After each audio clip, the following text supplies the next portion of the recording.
I Barely Got Here is a collection of stories and conversations based on 24 years in law enforcement. You have the right to be disturbed by some of the content or disagree with the viewpoints. Anything you hear can and will be dosed with sarcasm and dark humor. You have the right to know the discussions will often be graphic with language and themes that are intended for a mature audience. Do you understand your rights? Then buckle up, Buttercup. We're going 10-8. Hello, and welcome back to I Barely Got Here. I'm your host, Kevin Buncher. And before we get to this episode, I have just a couple of other things that I'd like to touch on. First, I wanted to discuss this recent incident. So there was a cop in Kansas that goes to a McDonald's, gets a coffee. The receipt that comes back as attached on the coffee cup says effing pig, but fill in the blank with that. So, this goes viral and everybody gets fired up about it. There's a note from the chief to address it, and McDonald's is getting a bunch of bad press, etc., etc. Well, not very long after this occurs, this cop has to admit that he made the whole thing up, and then he promptly resigns. So, enough of these incidents happen for real. It's offensive. And, further, you have to worry about people putting their body fluids in your food or your drink. And who knows how many times it's actually occurred that you'd never be aware of. Completely unacceptable. And, anybody that does anything like this should obviously be charged. However, I feel that, when a law enforcement person does this false accusation, I think it's almost more detrimental to the public's perception of law enforcement than, even some of the more, I guess I should say, common, like a use of force or similar issue that's very controversial. So if you think about it, there are incidents where cops commit crimes, obviously, and they lie about things and on, and that's bad enough. But if you intentionally put something out that is meant to, I guess, rally the troops, create an uproar, I think that just goes to a different level. I equate this to those rare occasions, again, I can only think of a couple off the top of my head, where an officer would allege I was shot at, and then it's later found to be false as well.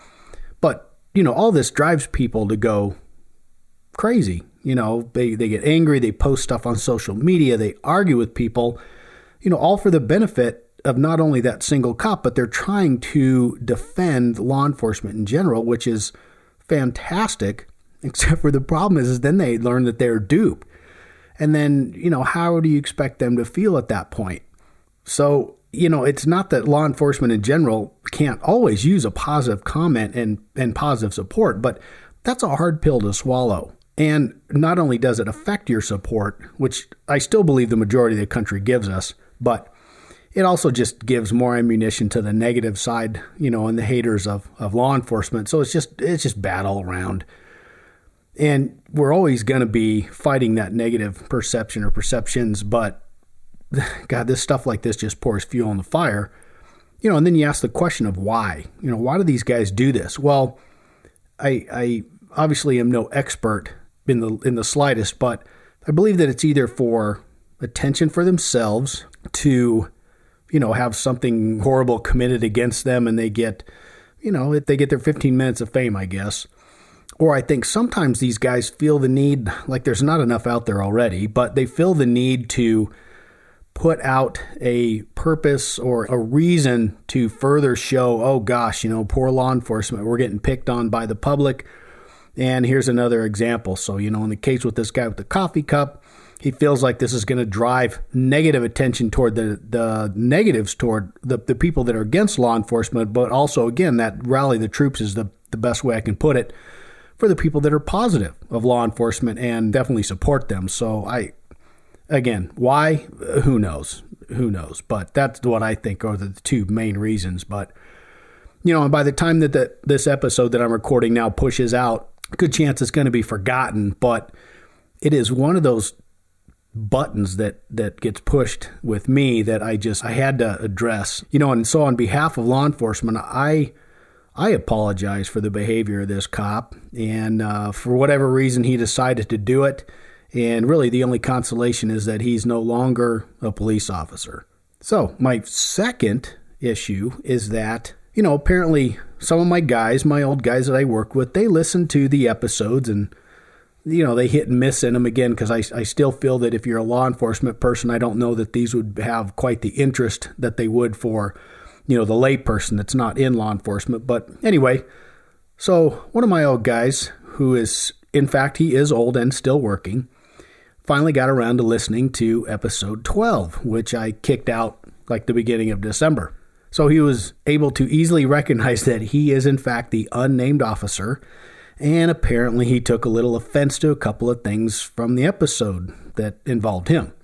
So I felt that I should be fair and address his concerns. So first thing, he asserted that I had forgotten that our surveillance team that was in the parking lot had lost sight of Curtis. Curtis is the guy that we took off that had some child porn on him. It's a long story, and please feel free to listen to episode 12 to fill yourself in. But so our surveillance team had lost sight of Curtis once he arrived at the mall. And I'm not really sure what the relevance is, because we've lost people in the past, but that usually didn't precipitate us attacking them once we did locate them. The second point, again, is that based on that, he felt that he had to take action. And then there was some technical legalese mumbo jumbo about some curtilage issues and trying to strengthen the case and blah, blah, blah. I equate that to grasping. No point there either. He did say that he did get a new holster following this event, which I think was good. And then he got rid of that cheap-ass holster, desk holster, that he had been using up to that point that obviously would fall out of there if you sneezed. So I did feel that I wanted to address his concern. I think I did it in a completely balanced, unbiased, and fair manner. And maybe I can get him on to do an episode with me. And the last thing I will add is that he is still one of the EOD guys for our department. So hopefully he doesn't blow my truck up. Love you, Chuck. So without further ado, tonight's episode, Chaos at the Office. So I was working as a patrol cop, and I'd been doing it for about 11 years. It wasn't much before I had actually promoted to sergeant at that point. It was an afternoon, and there was a 911 call regarding a man who had entered a business with at least a handgun. It was in kind of a quieter part of town. It was mostly industrial, large office complexes. There was a few hotels over there. And I didn't have a ton of experience with that area, even though I'd been on for quite a while. There just wasn't that many calls or much going on around there. And it also wasn't in my usual beat. So when the call came out, I couldn't really picture perfectly where I was going as I could with something that was more familiar in my beat. And then heading that way, of course, radio traffic and dispatch are kicking out additional information and updating things as they get it. Well, this place was a enormous 2-story office building, and I think at the time it was an insurance company, if I remember correct. And it was over 200,000 square feet. So, I mean, if you equate that to, let's say an average home is roughly 2,000 square feet. I mean, that's a lot of homes. So over 200,000 square feet, 2 stories. So the employees are pouring out of the front door, and then the few emergency exits that there are, like, just ants coming out of the hill after you stomp on them. And as the officers arrive, and they're trying to get any and all information on what's going on while you're trying to watch for a gunman and, where is he? What's he wearing? Where'd this guy come from? Where'd he go? Whatever you can say as people are basically running past you in the hundreds. Then, you're scanning the crowd. You're trying to get people to stop, trying to just get anything out of them. And then as I get there, I basically see what these guys are telling us on the radio, that the same thing, these, ants pouring out of the anthill. And, it's totally understandable. It's guy with a gun. People are freaking out and trying to get out of there. So I just kind of wade in, and I'm trying to do the same thing and trying to watch for that telltale person that kind of catches your attention as someone that you need to stop and talk to. And, it's kind of like what I've discussed before. They have examples like you go into that bar looking for those underage people. You get pretty good that as you just scan the crowd, they make it pretty obvious who they are by, their actions. Like you're scanning, and, because a lot of times it's the females that get in there because they're not checked quite as scrupulously by the doormen. So they'll get in there with a fake ID. And as you're scanning the crowd, they start to do the duck and the bob and weave, and they try to break eye contact, and they start heading toward the big one is they like to head toward the girls' bathroom because, obviously you're not going to chase them in there. But so, those things, they say, they put up a sign over my head that says, I'm underage and I have a fake ID, so come get me. Well, it's the same thing with stuff like this. And you have, say, a bigger call, a larger call, like that party call where there's a shots fired, then you've got all these people streaming out. Well, typically innocent people or people that didn't have anything to do with it, they don't exhibit a guilty behavior. They're just trying to get the heck out of there and try to not get shot. But that person that is the shooter or the person who's committed the crime, again, they're looking for the cops. They're trying to avoid the cops, not run toward them, and on and on. And the other difference in the situation like that is those witnesses that are, let's say, back at our party with the shooting, they're much more apt to point or go basically, hey, that's the guy, or there he is, or something. They're going to dime that guy out versus when you go into the bar and you're trying to find that person that's underage with the fake ID. Those friends are not so much likely to give that person up. They're usually going to try to throw a little block up and try to distract you and try to help their friend, get to the bathroom or whatever the case is. So anyway, all this is going on and we're scanning that crowd, and, we're also scanning the parking lot. We don't know what's going on, how many threats there are. We're scanning the roof line. Basically, you're looking anywhere and everywhere. Well, the story that we start to get is that there was an ex-boyfriend that came to this place, which is where his ex-girlfriend worked, and essentially goes marching through the door with, believe, a handgun, if not more. And that's all we know. Again, we're getting different descriptions, and we know it's a male. We had a rough clothing description, but we don't know. Is he there to kill her? Is he going to kidnap her? Is he just there to threaten her and try to scare her? We just don't know anything at that point.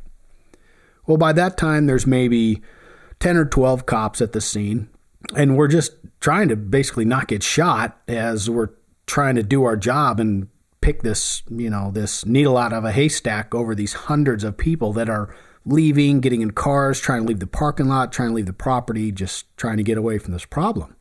So we're told that the boyfriend entered the business, again, with at least the handgun, and he had displayed it in some fashion to, I think, a security person that was working at the front door, but no one knows where he's at. They also don't know if he's still in there, if he left, on and on. And the bigger problem that we have is that we can't find the girlfriend. We don't know where she's at as well. And the few people that we've been talking with believe that she was at work today. So that's kind of a problem for us also. So the first thing that we have to do is we've got to set up a perimeter around the building to watch for him, to try to keep him from leaving the building, which, again, he could have easily done either through the big crowd that rushed out or before we even started to arrive on scene. And then the next thing is we're trying to locate that girlfriend, and we got to try to make sure that she's not hurt or worse. And she could be here. She could be somewhere else. She might have, be hiding in this mass of people in the parking lot. She could be sitting in her car. So that's what we're doing. We're trying to find her. We're trying to get a cell phone number for her. We're trying to find her car in the lot. We're just doing what we can to try to find her. And then there's possibilities. There's other problems that we're dealing with. So there could be people that are inside that need help. They're either trapped or they could be injured. They could be killed. They could, if this person's still in there, he could have hostages. We just really don't know anything. And back then, security cameras weren't nearly as prevalent as they are now. So what would have been fantastic would have been as if we would have been able to access the security room and take a look at their security cameras and look down, basically have a good view of the entire building without having to actually commit people in there. But we didn't have that option, unfortunately. So there's tons of variation in the info that we're getting as people are fleeing and we're trying to talk to and find out what's going on. Somebody's saying that they saw the guy actually shoot somebody inside, and some are saying that they felt that he had found his girlfriend and she was being held hostage, and said that there was actually more than the one person. And, basically almost any story that you could think of was coming out. And again, it's a normal reaction. It's a very chaotic situation. People are scared. They don't deal with something like this on a daily basis, and they just want to get away from it. Try to help, but people in these situations aren't the best witnesses. So, of course, before we had really done much of anything else at all, our first call is going to be for a canine. Actually, a few canines, because something that's this big not only could be worked simultaneous with a couple dogs, but also you run the risk of these dogs getting tired because, they're like anybody else. They can only work so much, and then they get tired. So that's our first hiccup. Well, no dogs are available, not only on duty or for call out, because they're all out of town for this big canine training thing that they do once a year for the whole state of Arizona, and it usually runs about a week. So, of course, this incident falls right in that sweet spot of them all being gone. And to make it worse, the whole valley area is obviously up there because it's for the state, but the larger jurisdictions had, just a complete skeleton crew. They had like maybe a dog in a department that may normally have 12 or 15, but those departments weren't even available for help either because they were dealing with their own issues that they couldn't pull away from. So no canines is a big problem. Something like this is the perfect scenario for them versus committing a bunch of bodies in there just because, one, the dogs can find people better. And again, a dog is a tool versus a person being a person. But it is what it is. So no canines, check that box. Well, the next hang is that other than myself, there are 0 tactical or SWAT guys available to do this search.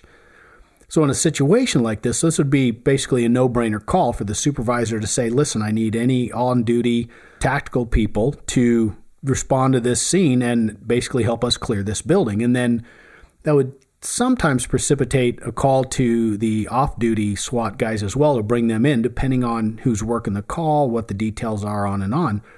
But like I said, the problem was there were none available. And I had known this because they were all working a multi-search warrant operation out of the city for a big dope case. And the only reason that I wasn't with them that day was because there was an agreement with patrol that when we had really tough staffing on certain days that the patrol guys that were with SWAT, me, would forego some of these operations and stay in town and do your patrol shift. So that was it. I was like the only guy in city, and obviously at the end of the day, I think that it probably worked out for the best. So we can summarize. So we've got a 200,000 square foot plus building, a guy with a handgun or maybe more, maybe another guy. Don't know if anybody's hurt, killed, needs medical attention, hostages. Don't know where the girlfriend is. Don't know if the suspect is even still there or gone. No dogs, no SWAT. And we really have no opportunity to wait. We have to get something going right now. So, okay.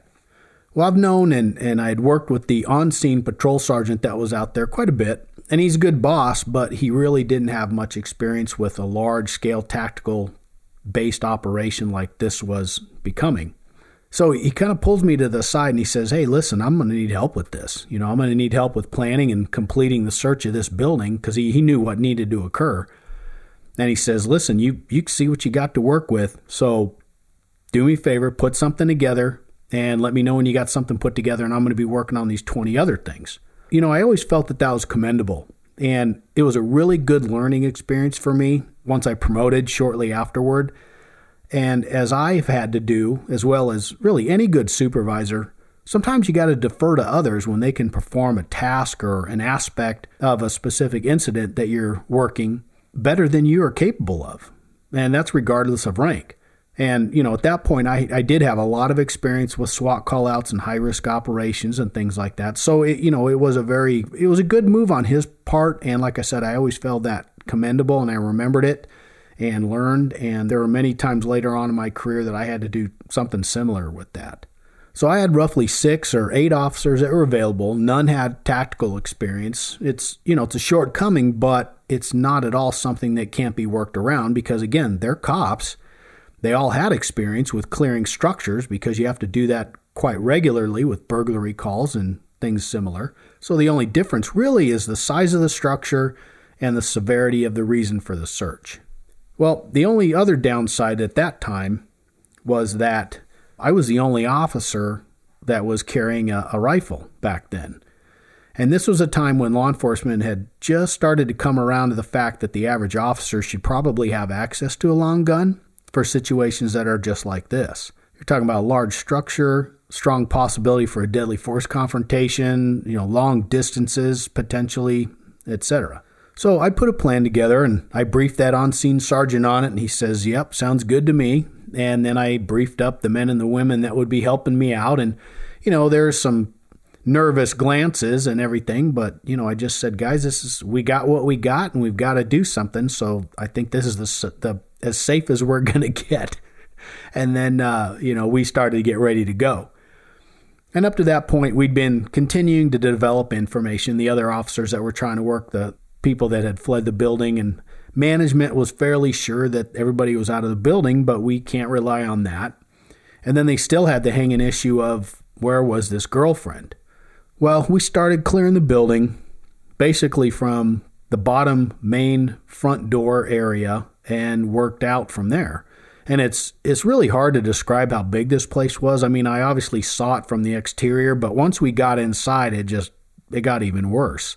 And, being in a place like this is one thing. You recognize it's a large place, but, when you're working it with the understanding that if there's a guy or guys in there that are armed and they want to shoot you at any point during this search, they're pretty much going to be able to do that and make that happen. And if all that wasn't bad enough, the place is about 70% cube farm, cubicles, like hundreds of them. And we had to clear every single one of those to make sure that there wasn't a suspect or a victim, underneath the desks, anywhere where there could possibly be a person. So the basic plan that we did, without boring you with the details, was I would get up on a desk or a table or somewhere to give me a high position, and I would provide overwatch or cover with my rifle for the rest of the group as they walked down every aisle and hallway and checked all those cubicles and desks, and again, anywhere that a person could hide, or further, a person that could be injured, unconscious, conscious, scared out of their wits and just sitting there quiet, so we're looking for any and all of the above. So they do their best to stay low, and as they were doing these searches, and obviously makes you a smaller target as well, but it is really slow and tedious and exhausting work. So we cleared that bottom floor as best we could, didn't find anybody, no suspects, no victims, no people, period. And then we start clearing stairways that go up to the second floor. And again, so far we have nothing. So that's good in that respect. And as we work toward the second floor, we have to leave an officer or two at certain points to make sure that nobody can backtrack and drop down to the first floor while we're working the second.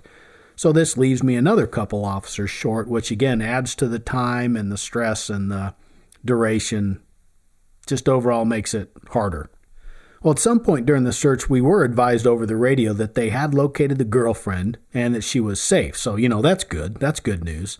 So in a situation like that, you're going to send an officer out there, essentially, attached to the hip, attach her to your hip, and you're going to be dedicated to stay with her until we get stuff figured out.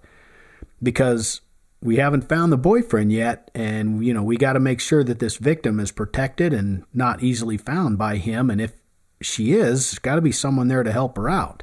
And then there's always the, as DV cases go, sometimes these women or men, like if they're the victim, they do something stupid. Like, in this situation, if the boyfriend called the girlfriend, was like, and basically talks her into meeting him somewhere, obviously that's a problem. So that officer is also there to try to keep that from occurring. Well, after, I don't recall exactly how long, but it was well over an hour, we finally get this whole building cleared as best we can.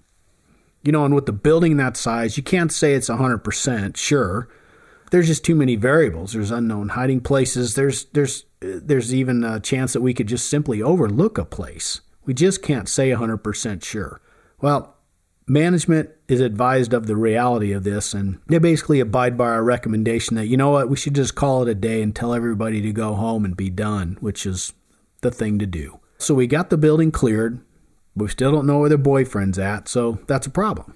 Well, we're closing in on the belief that he's not on scene anymore, so some additional officers start to kind of search the immediate area for both him and his vehicle, which we had more information and vehicle information now that we had the girlfriend in pocket, and, she was helping us out with some of that. Well, I was pretty tapped out, and, the folks that were helping me search are pretty tapped out from that, just being in such a heightened state of awareness for that long of a time during that search. Well, we all helped with what we could, and we helped search the various places around there for a suspect vehicle, and then, like every call, it's got to come to an end. So we start to clear it for other calls. And the Dicks had arrived at that point, and they're kind of taking disposition of the investigation, and that's where it was left. Well, after I cruised a couple spots that I thought might be good spots for him to be, I clear myself. And then you got to start helping clear the backlog of calls that are waiting and backed up for all of us after an incident like this. Because, other jurisdictions can help on some larger term things sometimes, but usually if there's an incident like this, as long as they're not a priority 1 or priority 0 call, which is something where you have to have people there, they just stack them up. Report calls or whatever else, and then we just start playing catch up after that.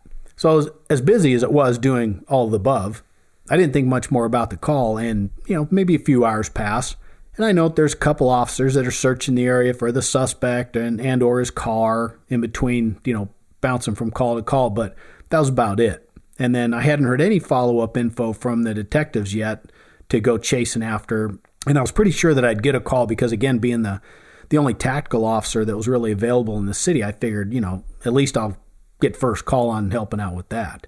Well, again, after maybe 3 hours or so, this officer reaches out to me, and I can't for the life of me remember who it was, but I remember he was a newer guy, and I knew him, but I just didn't know him very well.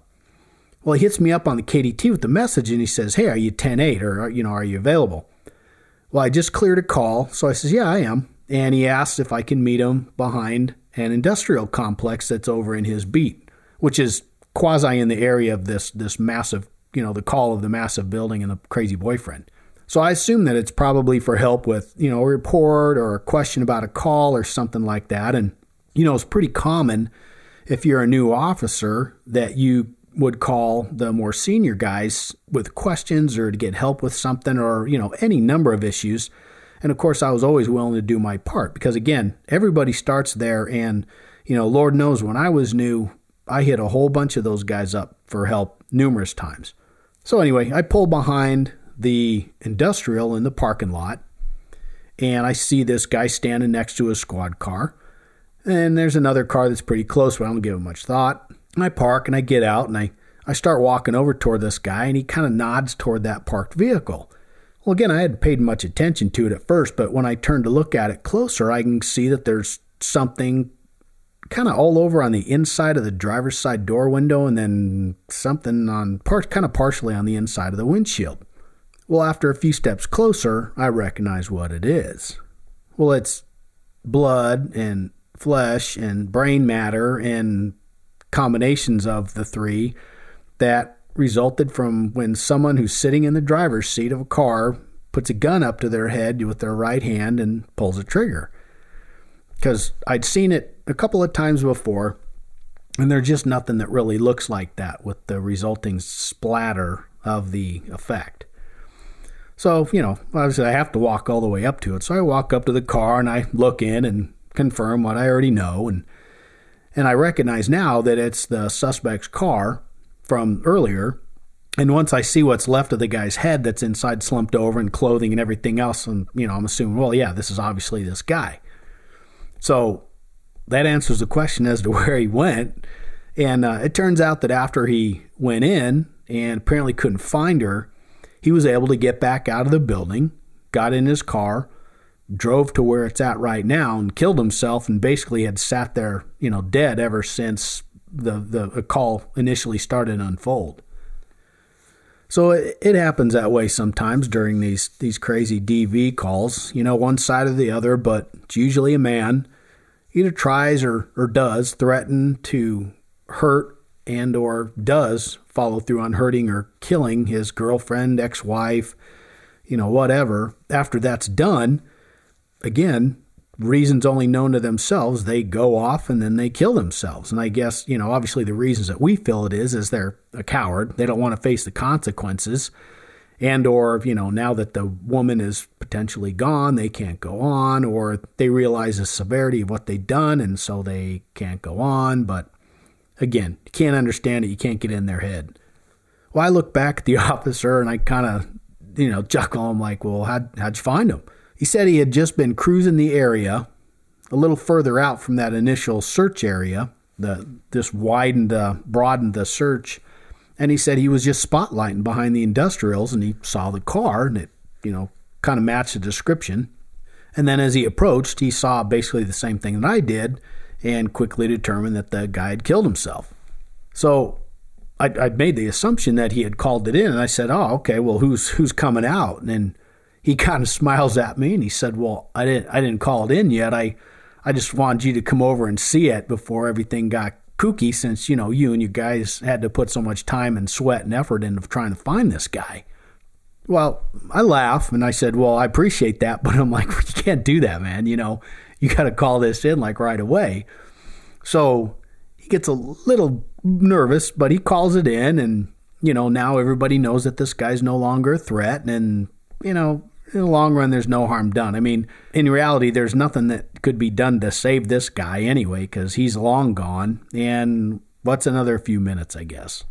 Well, then the original detectives, they hear this on the radio, so they chime up and say, hey, we'll be en route and get out there, and it all worked out just fine.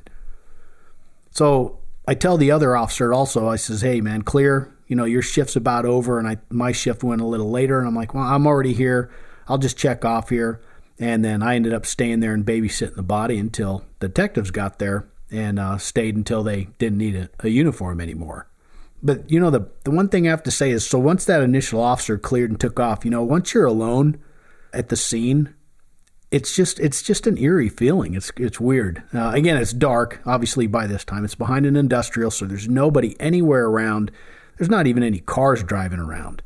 And I don't know what some of the other guys and gals did, but, I'd usually, I don't know, I guess just morbid curiosity, but I'd go over there and you'd kind of look through the glass and see as much as you could see.